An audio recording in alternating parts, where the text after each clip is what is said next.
right, what's up, friends? So I am in Whole Foods, Fort Collins, Colorado. And I'm here to tell you today confessions, confessions, confessions. Last night was rough. This morning was rough. I was in my feelings. I was in my old patterns and I felt trapped. I was like, how? Not understanding that it's a process.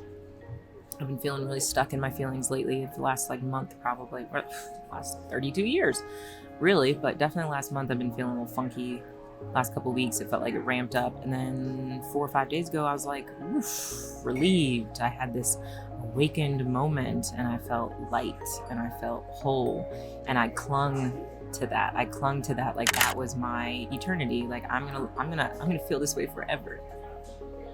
I feel so good. How could I ever drop out of this? But that's not life. That's not reality. Reality is I have ups and downs. Reality is I asked for the accelerated expansion program with God. I asked for a release. I asked to be pushed. I asked for challenges. I asked for awakening. And it's a process. If I want a baby, I have to go through labor. There's no way that baby's going to come out without either surgical procedures or labor. It's going to hurt. Period. This is my baby. My awakening is my baby. My enlightenment is my baby. And I'm going through these contractions and I'm going through this labor and I'm like, oh, I just want to run away. I had a friend ask me the other day about my birth stories with my 2 kids. And I said, I ran away from the pain. I asked for medication immediately. I resisted. And she said, she was very insightful. She said, how does this show up in your life now? And I'm like, ooh, girl, in so many ways. I run away from my feelings. That's who I've been. I've been a person that doesn't want to sit with it. And I got to a point where I was so afraid of my feelings that I wasn't able to sit with other people's feelings. And that's half my power, my friends. Half my power is my compassion, is my ability to sit there with you and be in the room with you while you're experiencing the pain and then lift you out of that and then move forward. But because I wasn't able to sit with myself, I wasn't able to sit with others. So I lost half my power. So I'm sitting here now in my feelings, feeling good, but recognizing not to cling to that feel good, because I'm a woman. I have hormones. I have babies. I'm breastfeeding. I'm going to have low times. But the point is to sit with those feelings, channel them in a creative way, in a loving way, and allow it to pass. The more you resist, the more the thing you resist persists. What you resist persists. What you resist persists. So what does that mean? That means that every time you decide, I don't want to feel this, I don't want to know this, I don't want to see this, I don't want to hear this, that's fine, but know that God loves you so much that that's going to come right back. And another person, in another situation, is going to come right back. Because you asked for this. The you, the deeper you, the one that is yearning for the awakening, yearning for union, you asked for this. That's not a bad thing. That doesn't mean, hey, you asked for this, you're going to be punished. No, that is, you asked for union. Union is love. You so desperately want to be in love. Love, real love, God love, not I love you, not action love, not union love. One with all love. That's a different love. That's a love that we can't put into words. So the part of you that is eternal yearns for union. That's how we're designed. We're designed to be back into union. The part of you that is stuck in cycles, that ego part of you, yearns for dissolution. It yearns to be dissolved into that union. The part of you that clings, the part of you that is out of love, wants to come back too. Wants to dissipate. So when you start feeling funky, you start feeling off, that's a symptom. Just like you got pain in your kidney, you got pain in your knee, you got pain somewhere. The body is not separate from itself. Everything's connected. And the same thing with your soul and your internal experience. If there's something funky going on in there, listen. What are you trying to say to you?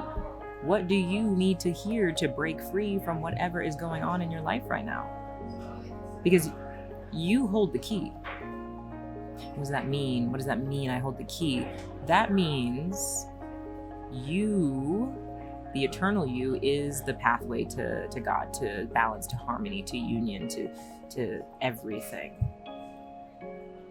So when ego you gets trapped in these loops and it's stuck, you need to go back, you need to get in there, you need to go into the watcher, into that part of you that is love, and love the part of you that so desperately needs it. And sometimes that love is translated as a kick in the butt. Sometimes it's just sitting with yourself. What do you need? Because you know you best. You know you better than anybody else. You have been with you since day one. There's never been a time where you haven't been with yourself, right? You will always be there with yourself. So you know your best self, and you know yourself best. You get to decide how you want to feel and how you want to navigate your feelings and how you want to navigate life. When you get a feeling, 1,000 thoughts come up after that feeling. And then you get to decide what to do with that. The less you cling to those thoughts, the less you cling to the emotions. The less you cling to the emotions, the less times those emotions come up. And you start feeling like this as opposed to this.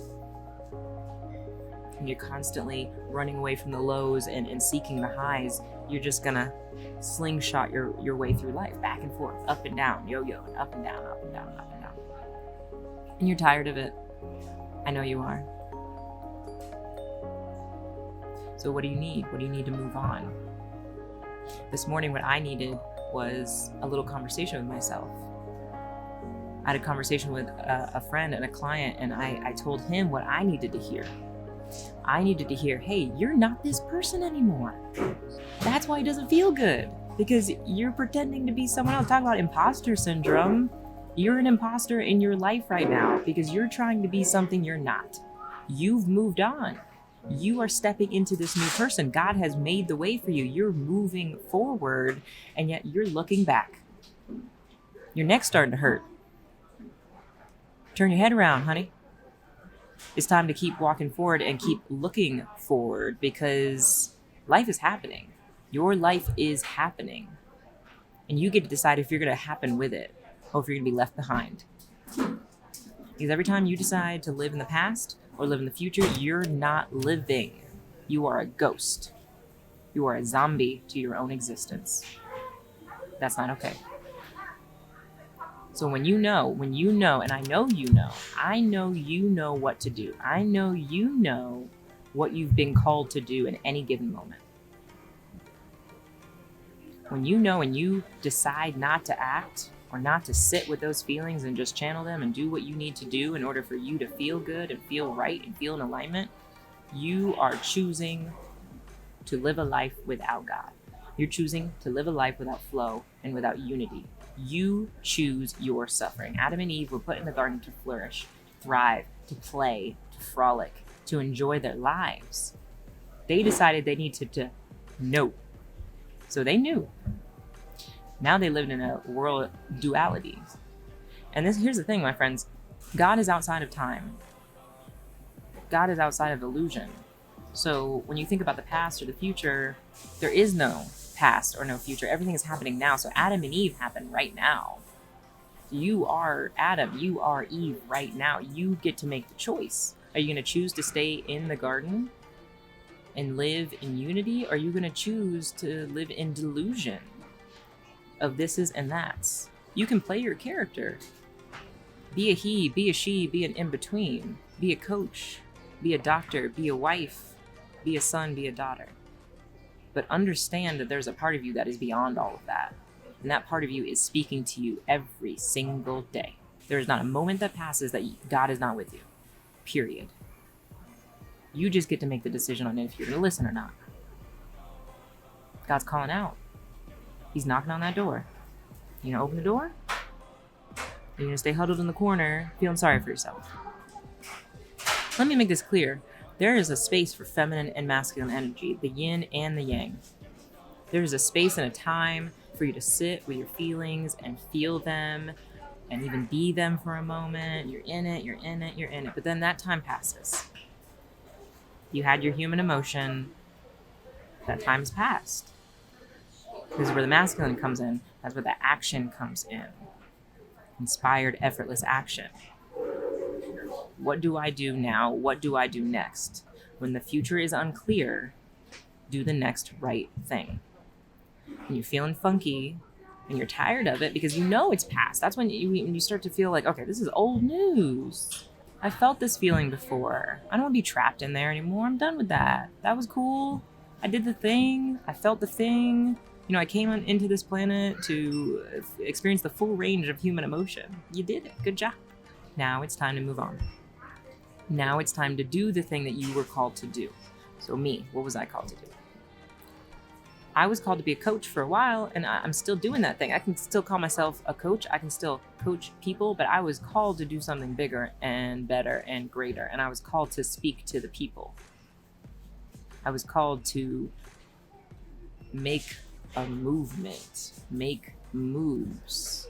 And I'm feeling all this masculine energy that's just going up and down and up and down. And it feels awful because I'm containing it. I'm containing this lion in me who so desperately wants to be free from this ridiculous cage that I'm putting around myself.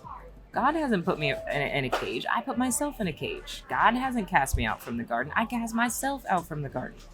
I was told to speak. So now I'm speaking. And it feels right. You know what you're supposed to do. You done been told.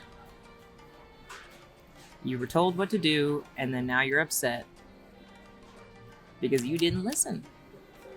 When you make the conscious decision to listen and put forth energy in that intention, you will feel better. I guarantee it. It's just the way of things. It's how it's designed.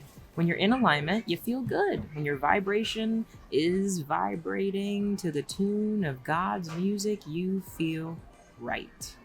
So now you get to make the choice. You're listening to this for a reason. You're here in this moment with me for a reason. What does it mean to you? What did you just hear that you needed to hear in order to do the thing that you need to do? Because, babe, the time is now. The time is now. God's knocking. Are you going to answer?